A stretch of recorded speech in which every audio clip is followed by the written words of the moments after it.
देखिए, ये रिमांड तो होनी ही थी क्योंकि कस्टोडियल इंटेरोगेशन के तहत उनसे पूछताछ करनी थी, तो रिमांड तो होनी ही थी। और आज अगर आप देखें तो स्पेशल पब्लिक प्रोसिक्यूटर जो थे उन्होंने ईडी की तरफ से ये दलील रखी कि एक नहीं बल्कि 2 ओकेजन्स पे 2 करोड़ रुपए की रकम लेके दिनेश अरोड़ा जो अभियुक्त थे और अब अप्रूवर बन गए हैं, यानी वो अब सरकारी पक्ष के लिए गवाही देंगे, दिनेश अरोड़ा का एक एम्प्लॉई वो संजय सिंह जी के घर जाकर 2 बार 2 करोड़ रुपए देकर आए हैं। और मैं आपको बताऊं कि ईडी ने यह भी कहा अपनी दलीलों में कि वो केवल अप्रूवर की बात यानी दिनेश अरोड़ा के बयान पे नहीं जा रही है, उन्होंने कॉल डिटेल्स यानी सीडीआर निकाली है दिनेश अरोड़ा के उस एम्प्लॉय की, और मोबाइल की लोकेशन से ये भी पता चलता है कि वाकई उस समय वो संजय सिंह जी के घर पे था। तो ये रिमांड बहुत स्वाभाविक है और मुझे लगता है कि ईडी की जांच में और पूछताछ के तहत इस शराब घोटाले के और भी तथ्य सामने आएंगे।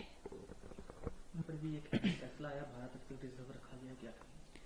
जी, अभी कोई फैसला नहीं आया। सुप्रीम कोर्ट ने आज सवाल पूछे हैं और सरकारी वकीलों से सवाल पूछे। ये बहुत स्वाभाविक सी बात है कि कोर्ट हमेशा दलीलों के दौरान सवाल पूछती है। अब 12 अक्टूबर को इन सवालों का जवाब ईडी के लॉयर यानी honourable additional solicitor general SV Raju देंगे। संजय सिंह को जब मैम कार्रवाई से पहले ले जाया जा रहा प्रोसीडिंग में कोर्ट में, तो उन्होंने साफ तौर पर कहा कि नरेंद्र मोदी जो भारत के प्रधानमंत्री हैं वो डरे हुए हैं, जिसके तहत सीबी और ईडी की कार्रवाई विपक्षी दलों के नेताओं पर। देखिए, ये बिल्कुल गलत है। आदरणीय नरेंद्र मोदी जी इतने लोकप्रिय नेता हैं और भाजपा और नरेंद्र मोदी जी की सरकार की विकास की नीतियों से भारत की जनता उनको भारत का यशस्वी प्रधानमंत्री तीसरी बार जरूर चुनेगी और पूर्ण बहुमत की सरकार से एनडीए की सरकार आएगी।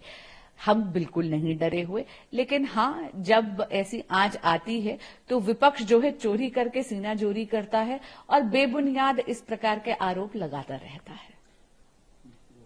मैम, मुख्यमंत्री अरविंद केजरीवाल सामने आए, संजय सिंह के बारे में उन्होंने कहा कि झूठे मुकदमे लगाए जा रहे हैं, झूठे केसेस लगाए जा रहे हैं, एजेंसीज का टाइम वेस्ट हो रहा है। जी, ये बिल्कुल गलत है। जांच एजेंसियां अपना काम कर रही हैं और जिस तरीके की एविडेंस सामने आ रही है कि दिनेश अरोड़ा के एम्प्लॉई 2 करोड़ रुपए 2 बार संजय सिंह जी के घर लेके गए, या संजय सिंह जी ने ये सारी की सारी मीटिंगें करवाई अरविंद केजरीवाल जी या मनीष सिसोदिया जी के साथ दिनेश अरोड़ा की, ये बहुत संगीन बातें हैं और इनमें जांच जरूरी है। तो आदरणीय केजरीवाल जी का ये कहना कि टाइम वेस्ट हो रहा है, ये सरासर गलत है। सिसोदिया को लेकर आज कोर्ट में सुनवाई थी, उसको लेकर अरविंद केजरीवाल ने अपनी बात रखी, क्या कहना चाहिए? देखिए, कोर्ट जो है वो सवाल पूछती है और जो भी सवाल उन्होंने सरकारी पक्ष से पूछे हैं उसका 12 अक्टूबर को आदरणीय जो ऑनरेबल हमारे एएसजी हैं एसवी राजू ईडी के, वो उसका जवाब देंगे।